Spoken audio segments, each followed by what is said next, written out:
This is me, dancing on the 4th of July with a crowd of Americans to celebrate Independence Day. But there's a catch. I'm not in the United States. I'm not even in North America. I'm over 3,000 miles from home, 8,000 feet up, deep in the Ecuadorian Andes Mountains, and the people around me, they aren't tourists. They live here now, in the city of Cuenca. At a time when millions are still fighting to get into the US, more and more Americans are choosing to start life over, abroad. But ask this crowd and hardly any of them would consider themselves immigrants. They go by another word, expat. But what does that actually mean? I came here to find out, and not just from the people who left everything behind, but from the locals and business owners who now live alongside them. Because the real question isn't if moving abroad is worth it. It's whether starting over here can truly offer a better life. So whether you've dreamed about moving abroad or just always wanted to know what life looks like when you give up on everything that you once had, join me as I cross continents to discover the hopes, struggles, and surprising realities of this growing shift. And maybe, just maybe, discover if this is the beginning of something much bigger.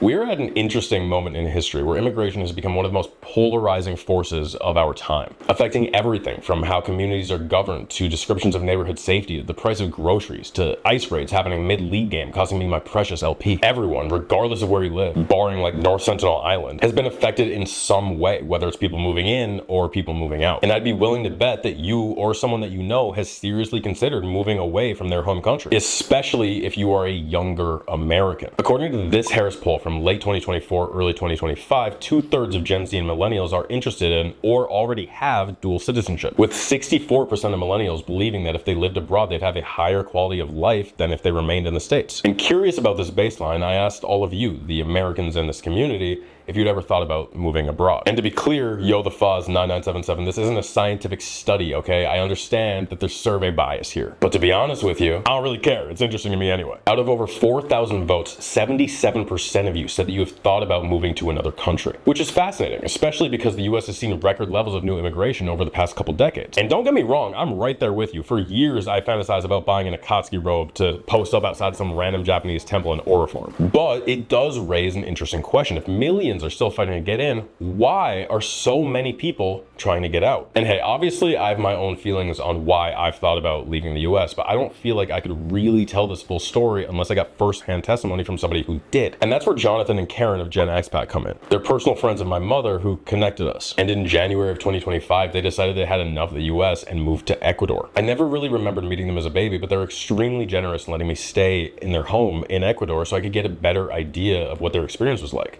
And also to get a taxable write-off on a vacation, allegedly. My first conversation with them was midway through June, and just 3 weeks later, we booked everything and hopped on a flight. Our destination? Cuenca, a city of give or take 461,143 people, known mainly for its designation as a UNESCO World Heritage Site. It's one of the oldest cities in the Americas, with settlements dating back to the year 500. And in recent years, it has seen a ton of new development, specifically near Parque Caldron. Don't be coming for me for my pronunciation, okay? According to Cuenca's own municipal study, the number of foreigners from all of the Americas residing in Cuenca was around 2,900 in 2001. That jumped to over 8,000 by 2010. Total foreigners jumped from 3,500 to 9,700 over that same period. And by the 2022 census, about 3% of the entire population was born abroad. That's roughly 19,000 people, with US nationals making up around 16% or 3,000 people. A number that continues to rise dramatically and is now estimated to be closer to 10,000 people in 2025. And to understand why, we first need to,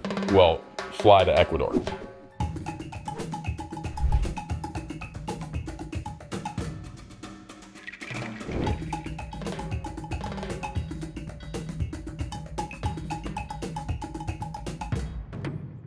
We landed in Ecuador on July 3rd around 11 p.m. after a pretty tiring full day of travel. I was so exhausted that at immigration there was a little bit of a holdup because I kept telling the officer I was going to the mythical city of Cuenca instead of Cuenca. Listen, we're not beating the dumb American allegations anytime soon. But we did eventually make it to our first little room, and here's me at 3 a.m. trying to explain that.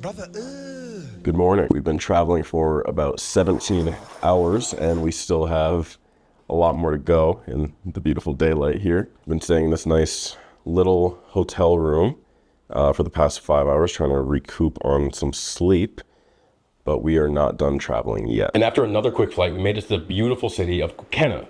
Sorry, Cuenca. And even though I was exhausted, I was overflowing with excitement with every street that we passed. Not even because we were in a cool new country or anything like that, but mainly because of the stop signs. As a longtime GeoGuessr player, I had a very noble mission to see the pare stop signs that are in South America. I know it's a little strange, but for real, this was like a bucket list thing for me. And I was so excited, I didn't even get myself in the picture. I just took a picture of the stop sign, and here's that picture. Anyway, after that, we met up with Jonathan and Karen, and they showed us around their house, but we didn't really have that long to relax because that night was the kickoff of something surreal. See, our very first day in Cuenca landed on July 4th, the United States Independence Day. And celebrating the 4th of July in Ecuador was just the beginning of an experience that would sort of change my worldview. The party was held at a bar called Common Grounds. We actually arrived a little bit early because Jonathan had been asked to help out with sound check since the drummer was running late. And walking in was a little disorienting. Not because it was a bad bar or anything, quite the opposite, but it's just difficult to believe that that wasn't in the Midwest. I'm talking jerseys from US Sports Team on the walls, burgers and fries on the menus, the fish bowl to help gamble at the bar. And all of this in a bar owned by an Ecuadorian man by the name of Christian Romero. I own this place since 2018. I used to work in the States.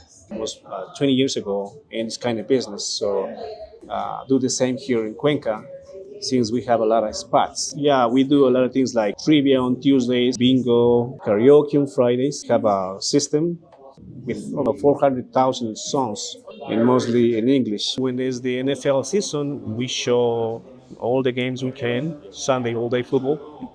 And then Monday football too, Thursday football, night football. And every Saturday we have live music.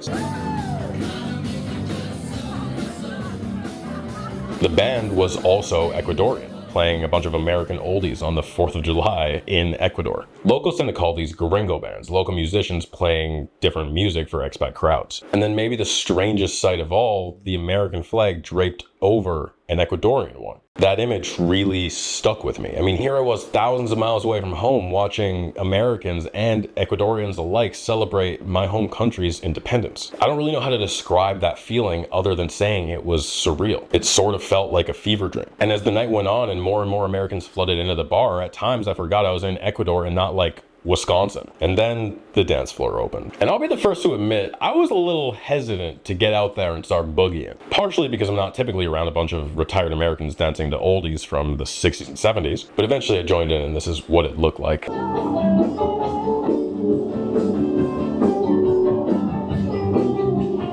And I did talk to a bunch of people, but I didn't really want to interrupt the vibe by shoving a camera in somebody's face. And I was told a ton of different stories from people who had vastly different backgrounds. A good majority of the people were retired or in their late 50s preparing for that time, as well as a few people who were working remotely and one American basketball player in his 30s who just got done playing in China. And then there were some others who were really going through it. There was this one woman who moved to Cuenca with her husband who promptly left her for a younger Ecuadorian woman. I was actually talking to her when her husband walked into the bar, which led her to respond later that night by dancing with the American basketball player to make him jealous.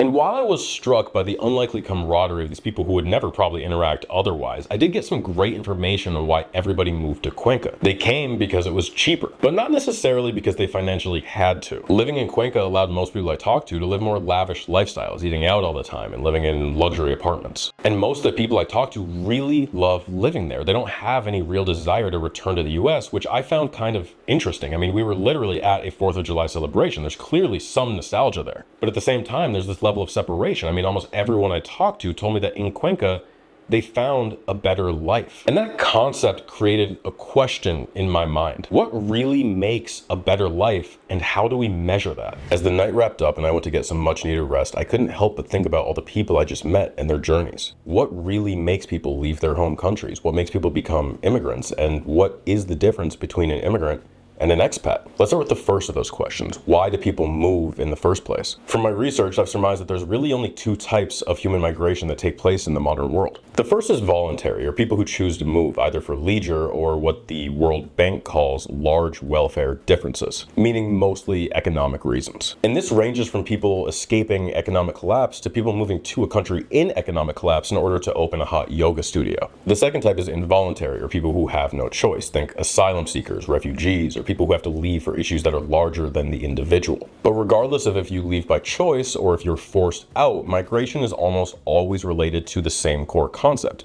searching for better living conditions and the pursuit of a better life. But how can you really measure what makes a better life? I mean, economists, sociologists, and governments all measure it very differently. So in order to simplify, I've come up with yet another rather convoluted way of explaining it. So let me introduce you to the Fice method. These are what I've identified as the 4 pillars of a better life. Let's start with the first one, financial security, and how far your money can stretch in comparison to your circumstances. Let's take a look at this graph. This is measuring median daily income per person against the national poverty line. So think of this as kind of a daily budget. In the US, the median is about $74 per day. In Ecuador, it's around $12. By the way, Ecuador actually uses the US dollar and has since the year 2000, but these figures are actually in PPP, which is just a way to compare income and prices across different countries as if goods and services cost the same amount. In theory, if you took an American working a remote job and dropped them in Ecuador making the American median, not only would they be a lot wealthier by comparison, but their money would stretch a lot further. Take a can of Coke as an example. In Portland, a 12-ounce can costs about $2.12.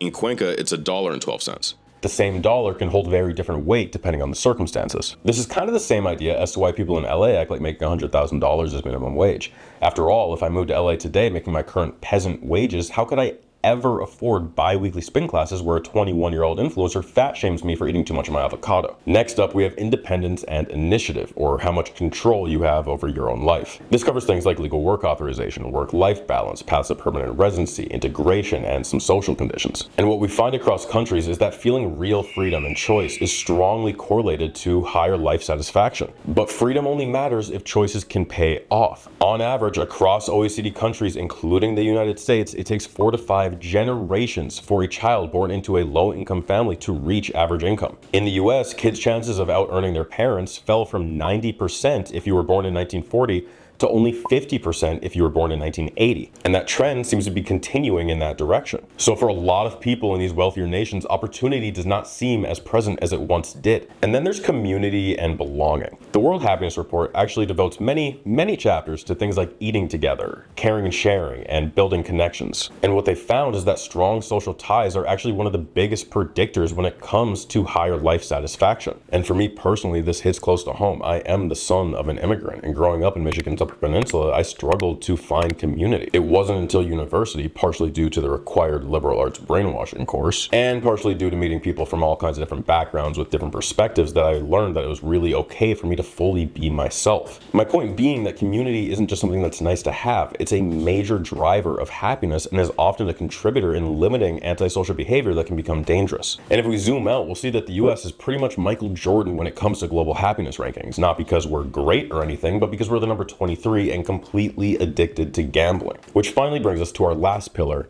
essentials. This includes things like walkability, air quality, job stress, cat cafes, and healthcare access. And we'll talk way more in depth about this pillar later on when we examine Cuenca through the lens of these pillars. Together, our 4 pillars, financial, independence, community, and essentials, make up Fice, or as I like to call it, F-ICE. Not for any political reasons, certainly not in a video centering immigration, absolutely not. It's just that life without these pillars can get quite cold, so you know, F-ICE. Alright, now that we have the Fice method to follow, let's apply these pillars to my observations in Cuenca. In the days that followed, I was eager to get out and explore, and I will say that Cuenca is a beautiful city. Historic buildings, rich history and culture, kind people, beautiful markets and churches. I had a ton of fun just walking around the city. I learned about equivolley, a type of volleyball played on concrete with a much higher net, and apparently Christian, the owner of Common Grounds, used to make a killing on weekends betting on himself to win matches. And if you know anything about me, you know I'm a big basketball fan, so I had to go to their local arena to catch a game. That's good. Yeah.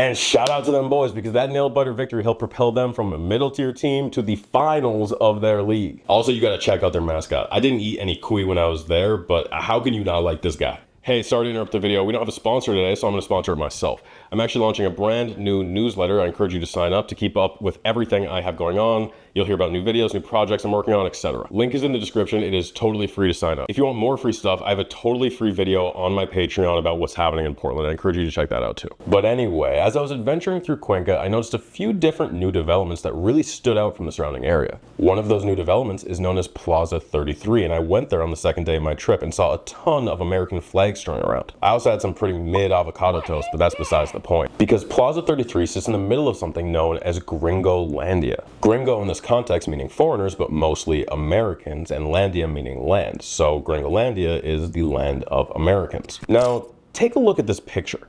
This is a satellite image from 2022 of the same area Plaza 33 will be built just 2 years later. Now watch how this area changes as we fast forward just a couple of years. Plaza 33 is far from the only new development popping up around this time. In fact, almost all of the neighborhoods in central Cuenca are seeing similar development. El Murcio Cuenca, which is the main daily newspaper for Cuenca, posted an article in May of 2025, in which Sandra Velez, the administrator of Plaza 33, makes it very clear that the decision to move forward with these types of developments is a direct result of market studies targeting the foreign population, specifically elderly retired folks who are moving into this section of the city. And locally, I have to say, most Ecuadorians I spoke to think of this as a pretty great thing. Pienso que es bueno porque así cruzamos culturas y a su vez ellos conocen la nuestra y nosotros a ver si ellos se adaptan. Sí conozco algunos porque es muy común verles por aquí en el Parque Calderón.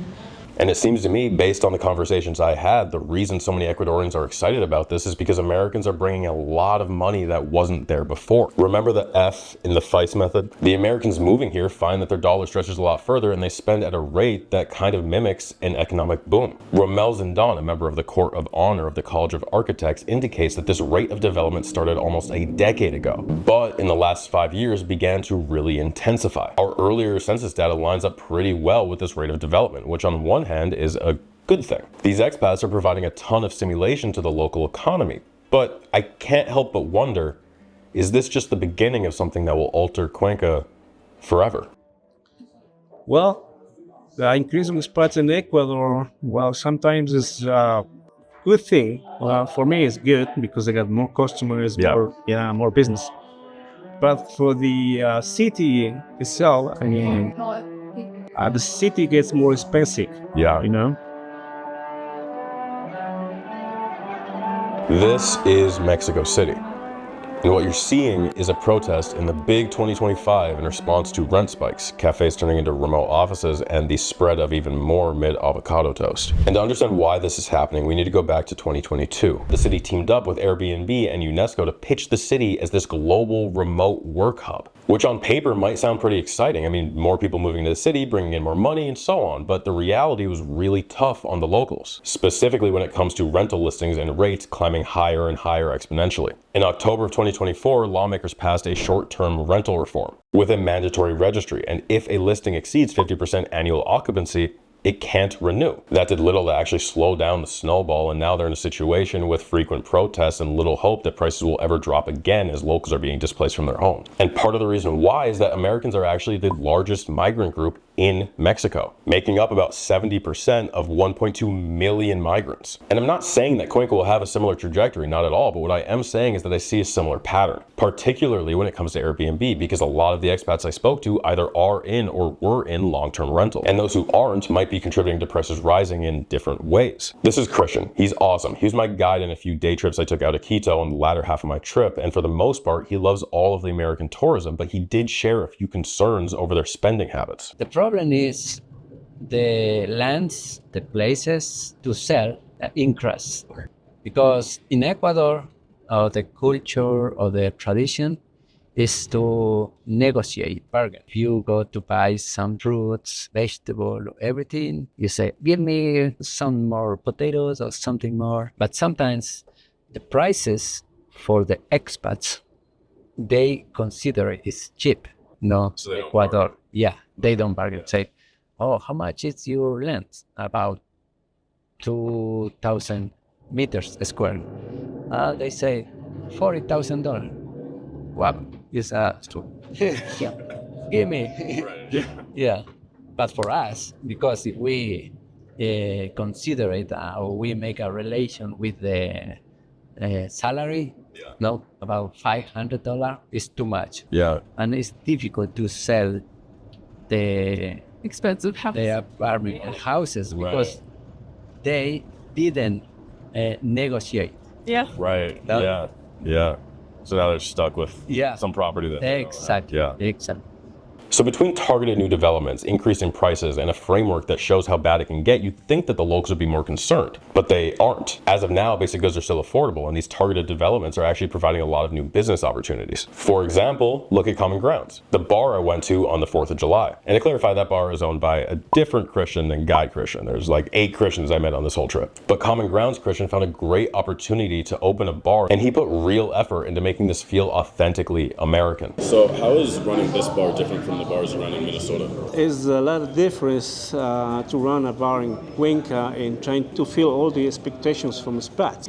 So here in Cuenca, we don't have the supplies like we do in the States. Because if I run a bar in the States, you can always order from any company. They serve food pre-made. I used to order from Reinhardt.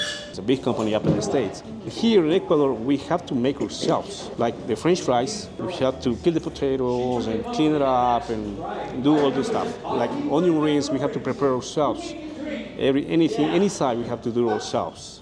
We don't have the right seasonings. I even went to Peru to get seasonings, but it's not quite the same as in the States. And another thing is the meats. In the States, they age the meat. The meat that you get in the stores in the States is already aged. You just have to season it and put it in the grill. Here, we have to age it. Yeah, that's the big issue here. And that effort seemingly has gone a long way. The bar is completely full of awards of recognition for all types of things, from best gringo bar to best live music. And look, I get it, Christian is great. He even gave us some hats. This is the Summer Bells Rainbow Bingo. You know the bingo. That's a nice. I like the. Yeah, you gotta go Gringos. And look, those awards are well deserved. He works hard to maintain this place, and if you're ever in Cuenca, you should definitely visit Common Grounds. That being said, the Gringo Post is super interesting to me as a concept. A forum dedicated to connecting expats and showcasing everything from real estate to the best places for people watching. It also serves as this kind of archive for expat activities since 2014. And all of this made me wonder, how many of your customers are expats versus locals? 70% are expats and 30% is our locals. How's Cuenca changed since you were little? I remember when I was little, the first time I come to Cuenca, I think I was 7 years old. A few houses to remember, but now you can see a lot of buildings, almost like Miami kind of. Yeah. And we call them Gringolandia actually. I think that's with people moving in Ecuador. All right, so quick fit check.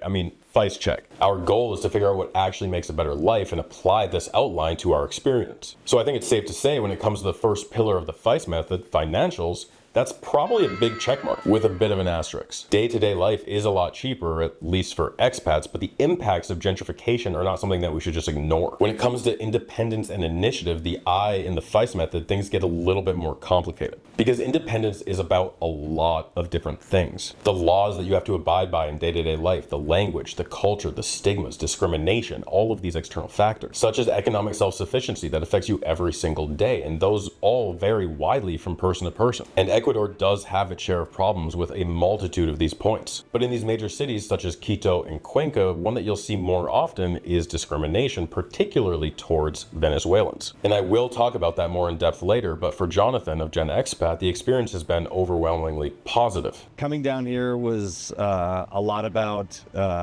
getting away from things in the U.S., being able to retire someday, because that would be really nice. To not have to work for a little while before we die. To be entirely honest, as an African American, just kind of getting tired of being an African American in the U.S., so I figured we'd try it somewhere else. Outside of everyday comfortability, daily life also comes with new rules. For most Ecuadorian adults, voting is mandatory. If you skip, you pay a pretty hefty fine. In some bigger cities, there's a system called Pico y Placa, where your license plate can decide what days you drive, like 3 and 4 being banned on Tuesdays, 5 and 6 being banned on Wednesdays. It's meant to cut down on traffic and pollution, but then you see these buses shooting out giant smoke clouds thick enough to look like a new regional variant of wheezing. But independence, ironically, often means navigating the very systems that that allow you to exist within the country. In Ecuador, it usually takes about 2 years on a temporary visa to be eligible for permanent residency, and then roughly 3 more years before you can apply for citizenship, which to me sounds like a pretty reasonable time frame for immigration. And overall, through the lens of an American, I would say we can check off this pillar. That being said, a lot of expats aren't really interested in permanent residency, and part of the reason is in the term itself. Because why is it that North Americans moving to Latin America are often called expats, while Latin Americans moving to North America are called immigrants? Well, according to the Oxford English Dictionary, an expat is just short for expatriate, or a person who lives outside of their native country. Which, okay, but what then is an immigrant, and why are these terms used so differently? According to the Oxford English Dictionary, an immigrant is somebody who comes to live permanently in a foreign country. The key word here being permanent. Reliable global return rates don't really exist, but the OECD estimates that anywhere from 1 in 8 to 3 in 4 migrants, much like Kevin Durant, leave their destination within 5 years. North Americans being among the most likely to move on or just go home. Which does make a lot of sense. It's difficult for the American brain to comprehend the lack of parking lots around the world. Like, why not use the Amazon rainforest more efficiently and turn it into an AI supercenter so that years from now, kids can ask Grok, what was the Amazon rainforest? For some though, like Karen and Jonathan, the hope is to remain in Cuenca long term and eventually seek out citizenship. And while at the time of our interview they'd only been in Cuenca for about 6 months, they said they found it relatively easy to fulfill the next pillar of our Fice method, being community. How often do you interact with people who are from here versus other Americans who have also moved here? I would say 98% of our time it's locals. Now, friendships, we haven't built our Spanish up enough for a lot of local friendships, but we've definitely sought out bilingual people that are local and have grown those relationships pretty quickly. Though they did note this is not exactly the most common experience. We've run into a lot of people that have moved here that don't put in the work, and they'll be here for years and still don't speak Spanish, like even on a basic level. So that's something that's super important to us. But I think that's a choice. People here to do that almost like in defiance of, well, I can go wherever I want. You know, we absolutely don't want to be like that. But against my expectations, the expats who refuse to adapt to their new environment still do tend to find community. You can see a subculture forming around the expat lifestyle in Cuenca with new developments, bars like Common Grounds, forums like the Gringo Post. All of these things link newcomers to each other, which I personally find really interesting. When speaking to our guide Christian about the differences between immigrants and expats, he had this to say. We have in Ecuador a lot of expats, especially from North America, because it's very close and they can catch a flight. I consider it expat, the people who invest money, often the people want to just to live, but immigrant people who come to some country or go to some country get some money to survive. And in Ecuador, we have expats and immigrant. Immigrant people came from Venezuela more or less from 10 years ago. We have a lot of people from Venezuela in Ecuador. And now, sometimes we can see the sign, they say, rent a house, but not for foreigner. Oh, really? Yeah. Okay. They don't want to say, I don't want to rent a house for the Venezuela. Right. No, for the discrimination. But they say, okay, I rent apartment, but not foreigner.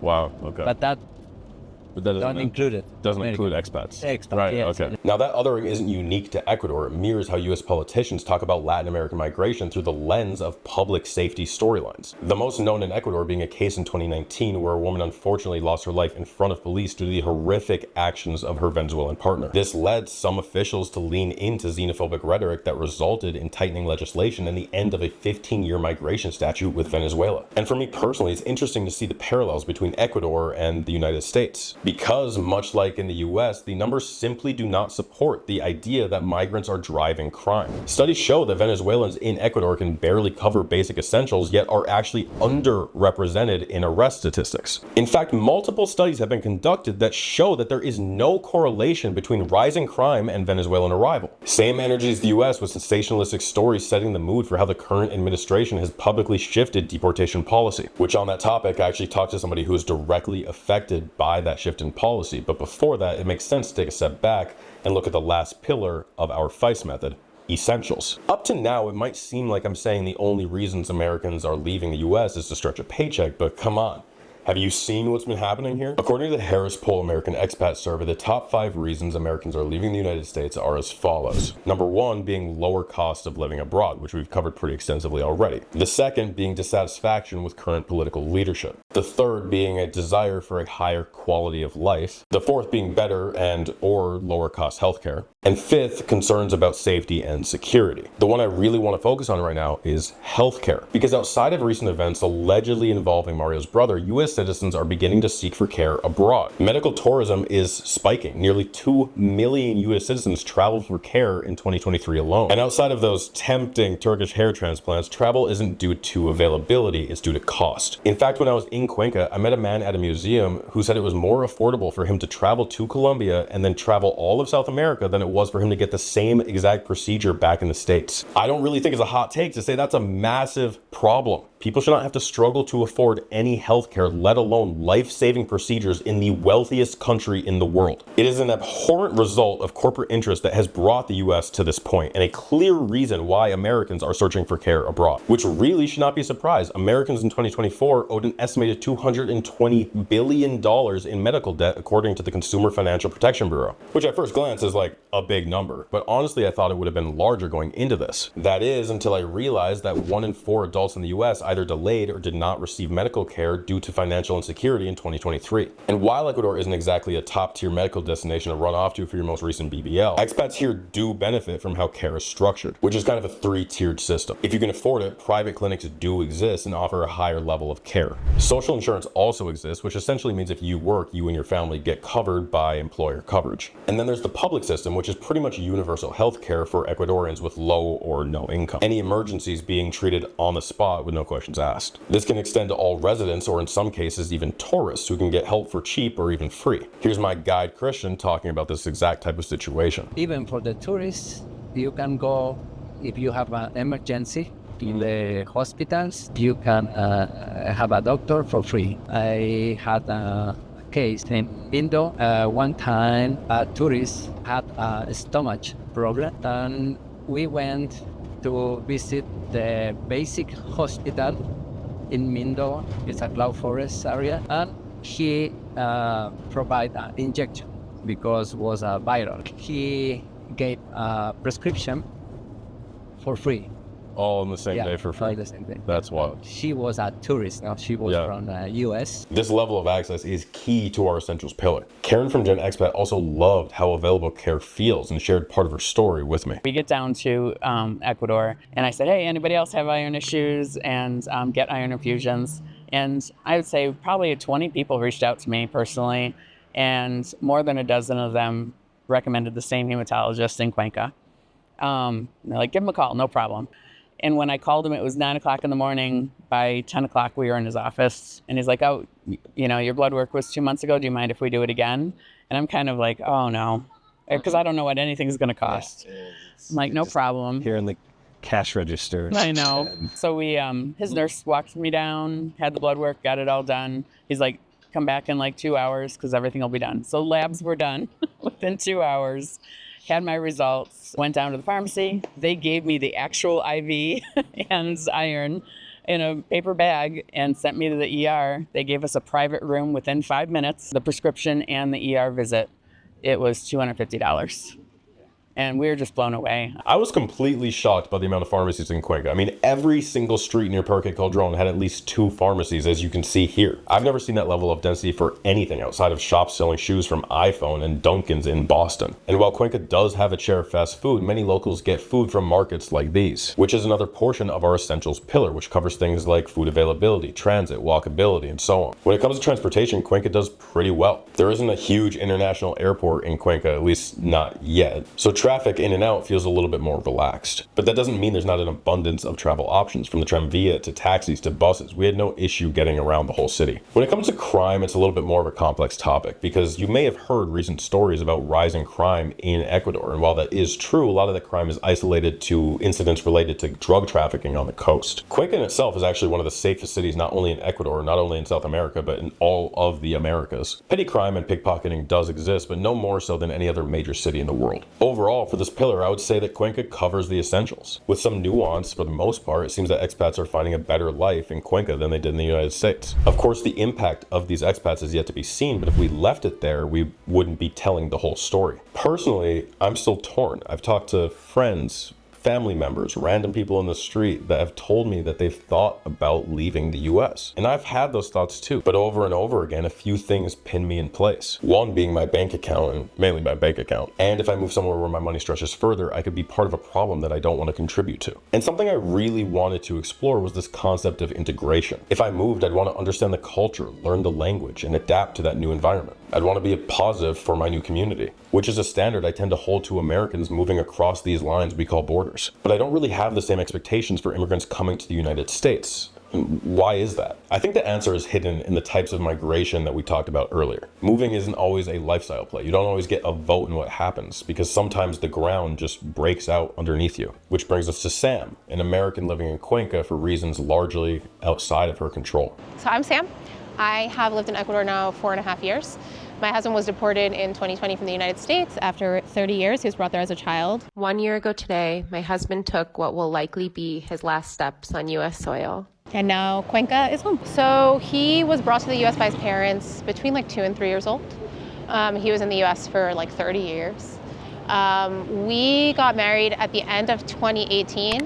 And then on Valentine's Day of 2019, ICE came to our door and he was detained for almost 1.5 years. Basically, without going into like explicit details, he was arrested once when he was really young, and he was poorly advised by his lawyers on what to do. He didn't realize that by entering into a young offender, like first time offender program, he made himself deportable. Oh. Yeah, and he had no idea. And I had even talked to immigration lawyers who told me, oh yeah, no, we could file this waiver and he'll be able to stay in the US, and that was wrong. I won't be talking about the details of her husband's arrest. It's not my place to do that. But just know a first offender deal can still be a conviction if you pled and got probation or even a fine. And if you're wondering, that can be anything from petty shoplifting to simple trespass or disorderly conduct. And I don't know about you, but I find it pretty messed up that a youthful mistake handled through a second chance program can get you kicked out of the country over 20 years later. What's crazy about all of it is they had been watching us for a few days, and we had no idea. And in the morning, my husband and I used to leave the house together. I worked downtown by the World Trade Center, and he used to drop me off at the subway. We were going on our honeymoon the next day, and so I decided to go get my hair done. I was like, we're going on our honeymoon, it's Valentine's Day. I left the house early. I get a call on my phone from his phone, and then I go to pick it up and no one's there. And I'm like, that's weird, but then I didn't think anything of it. And then hours later, I got a text that just said, ICE got me, and I didn't think it was real, and I wrote back goodbye.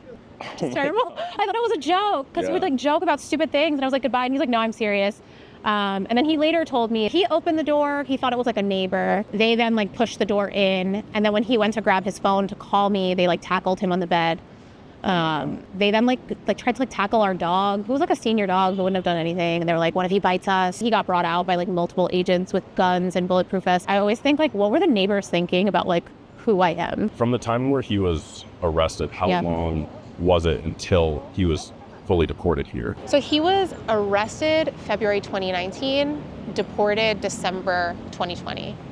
So almost 2 years. I was also pregnant at the time. If you're detained in New York and you're going to South America, they'll often move you to Alabama or Louisiana. Yeah. They wait for enough people. So if he were to be deported on a government flight, he would have to be redetained in New York, transferred to Alabama, wait for other Ecuadorians or other people from the region, and then finally get a deportation flight. So our immigration lawyer, thank God, spoke with his deportation agent to make a deal to basically say if they buy their own flights and we agree on a date, can they just go on a commercial airline? Yeah. So luckily he didn't have to go shackled and all that, but not everyone gets that opportunity. Also, I had to pay a $40,000 bond to get him out of immigration detention. $40,000 bond? In cash.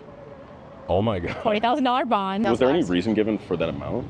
I think because he had a crime. They tried to say that he was a flight risk, which didn't make any sense because he was fighting to stay in the United States, so where would he go? Yeah, but they tried to just do everything. They brought up an old screen name that he had to try to say that it was relating to criminal activity, which it wasn't. It was just stupid things. But because he had his arrest on his record, $20,000. How's it been raising your daughter here? Actually, it's been great. I really didn't know what to expect. And obviously it's really hard to be away from my family. Yeah. And she sees them like very sparingly, but you know, there's phones and FaceTime and whatever else. She has a lot of little cousins her age range that we don't really have over there. Like I have a few cousins, but not like the big community she has here. Yeah. So that's been really, really nice. How was it like to kind of integrate into new areas that you've never been? Do you feel like it was a difficult process? Yes. I had never thought about living outside of New York. I was like one of those people that was like New York City or nothing. Yeah. You know? And then obviously like life had other plans. And so it was tough. Number one, I didn't speak Spanish when I got here. Oh, really? No. So it's really difficult when you can't connect with people. Yeah. And so I kind of just threw myself into trying to learn, and I made a lot of mistakes, and I'm sure I sounded horrible at first, but I had to do it, and it worked out. La lengua preferida de mi hija ya no es mi lengua materna. O sea, en ese momento prefiero el español. I ended up picking up like aerial silks, like acrobatics, which I had never done in the U.S. And that helped me find like a really nice community of friends. And that's kind of helped because even like integrating, it's not just a new place, it's a new culture, new language, like everything. I would say it took me like maybe like a year and a half to really feel like I had my own thing. And this process wasn't just hard for Sam. Her husband was brought over at 3 years old and lived his entire life in New York. He grew up as a New Yorker. He had an American childhood. He never knew anything outside of the American experience. And he visited Ecuador at times, but that wasn't home because he was American. I think about my life. My father, he's Jamaican. And if I moved there tomorrow, there's no way I would be able to fit in. I can only imagine how difficult that must be. So I asked Sam what it was like for him to start over in Cuenca. It was tough for him. He struggled to find work for literally years. He was out of work. It's like the economy here is really, really tough. Especially like being an outsider and not having those connections, and like the way he spoke Spanish was like so heavily influenced by different immigrant groups in New York. Oh yeah. That like people all the time would be like, "Are you Dominican? Like, why do you speak like that?" And so like we both were very obviously outsiders, and that was really hard. Yeah. He had to get his driver's license here. I mean, there was just so many things that you don't think about because in the U.S. we did them when we were so young, and like little by little, and then you get to a new country and it's like, okay, now I have no bank account, I have no ID. Fully over. Yeah, you just have to start like from scratch. Yeah, it's hard to start over, especially when this isn't a choice. So I asked them what her perspective was on that dichotomy. I feel like I live in this like in between of being a foreigner but also being integrated into the local community. It's complicated because on one hand I think like migration is a human right and borders are like imaginary lines in the sand, and who am I to tell someone that they shouldn't live somewhere? But on the other hand, there are people who like don't make any effort to integrate into society. There are people who literally only associate with other Americans or Canadians or whatever, who only patronize certain restaurants, who only go to certain stores, and that's a problem. The requirement for a retired person to get like permanent residency here, they had to make like $1,400 or $1,300. A retired person in the United States, even if you're just getting Social Security, you're probably making over that. I feel like that really incentivized a lot of people to come because it was so easy. When we first moved here, there was nothing. There were homes, the river, a store, and that was it, like little tienda. Now there are like fancy restaurants and fancy bars and expensive floral shops, big buildings to accommodate more like apartment living, and then these apartments have like crazy high rents. Yeah. And so like they're catering to a certain person. It shouldn't be prohibited to only foreigners or to only Americans. Like it has to be also open to local people. Like for example, there used to be this restaurant, it was like a breakfast spot, and it was basically catered to gringos, like fully like American breakfast, like biscuits and gravy, like that kind of stuff. Yeah. And we went one day with our cousins who are obviously Ecuadorian, and so we were only speaking Spanish at the table because that was the common language that everyone spoke. And they were like kind of rude to us, like very standoffish. The waiter looks at us and he's like, "How did you even find this place?" And obviously we never went back because why would you be mad that local people were patronizing your business? I think that's the thing that with expats kind of bothers me, is they kind of look at it as like this utopia. Like, oh, cheap healthcare, but like cheap to you, not cheap to the average Ecuadorian to go to a private doctor. And for people who have to go to the public health system where all they give is Tylenol, all relative to where you're coming from. And I think to think that any one city or country or place is a utopia is just naive and maybe a bit ignorant. After 5 years living in Cuenca, Sam isn't the same person she used to be, dreaming that her whole life would play out in New York City, which made me wonder if somehow she was given the opportunity to return, no strings attached, Would she? No, I don't think we think about going back anymore at all. I mean, it still sucks to travel alone with my daughter. I mean, I'd love to go home and see my family, and it would be wonderful to like visit again with my husband, because I think he still like mourns the idea of like never going back to New York City. I don't feel like I miss the United States anymore. Ultimately, it wasn't Sam's choice to end up in Cuenca. Her husband grew up American, their daughter will grow up Ecuadorian. And I don't know if Sam would call this a better life, but I do know that she's found happiness, which I applaud her for. It's crazy to me that her husband spent 30 years as an all-American New Yorker. He paid taxes, he built a life here, and then he was deported to a country he barely knew. If the American dream means anything, it should mean belonging. When we deny that, we become the very problem that we're trying to escape. Ecuador is a beautiful country, and Cuenca is a unique and interesting city with thousands of years of history. I loved my time there, and I understand why so many American retirees are moving there. For a lot of people, it checks all of those boxes. And part of why I went there in the first place was to answer a question I've had since I was a teenager. Would I be happier if I lived somewhere else? I think that I finally have some sort of an answer. It's not simple, it's not pretty, but it's mine. When I was younger, I always thought about moving abroad as this kind of utopia of this place where people with other cultures and other perspectives could come together and really, truly unite. But as Sam said, believing any country or city or place is a utopia is naive. She's right to say that problems don't simply vanish at the border. Because honestly, coming into this project, I thought that moving abroad was probably not worth it. And while much of what I saw and what I researched kind of reinforced that viewpoint, a lot of what I saw didn't. Working through our pillars of financial security, independence, community, and essentials, I realized something. Personal happiness still matters. Everyone deserves a better life. Those statistics we looked at are alarming. It should not take generations to reach stability, or to live under policies who accept you for who you are. I truly understand the desire to move somewhere where you don't feel like you have to wait. And in Cuenca, I feel like I saw both sides. Some people stretched their dollar and lived insulated lives that definitely had a direct impact on the community around them, while others found joy, purpose, and belonging. And while their presence still changes the city, I could see that there is a better way to make these kind of moves. So if you want to hop countries, okay. I might still move to Japan one day, but I believe that wherever you land, you carry some responsibility with you. Because if we zoom out, the human experience always has been and consistently is defined by borders. From the humanitarian crisis and genocide in Gaza to ICE raids happening in the US to the National Guard being sent to my city of Portland, Oregon, because our sitting president saw 5-year-old news clips on his television. The effects of borders and migration are not just headlines to talk about and to fearmonger over, they are our reality. So whether you move or not, here's my takeaway. A better life does not only involve me. It's not just my finances. It's not my independence, my community, my essentials. It's all of that together. And if I do ever move to another country, I'm not going to take that choice for granted. I won't ignore the struggles of people around me just so that I can have a little bit easier of a life. Which, as a side note, when I was in Ecuador, I learned that the Andean condor is critically endangered. It's thought that there's less than 150 left total in the wild. The zoo in Cuenca is actually doing some incredible work trying to protect this incredible species. And if you want to help out, please check some of the links in my description. Oh, and also, Fice. If you want to see the uncensored raw coverage of what went down outside the ice building in Portland, I've compiled footage and an interview for free on my Patreon. And special thank you to my Patreons, Heather, Conrad, Mike, Zan, Tasty, Logan, Thomas, Time, Harmony, Head, Large, Amara, Dog, Nidoran, Teal. Remember to like, subscribe, share, hit the recommended video, all that. See you next time.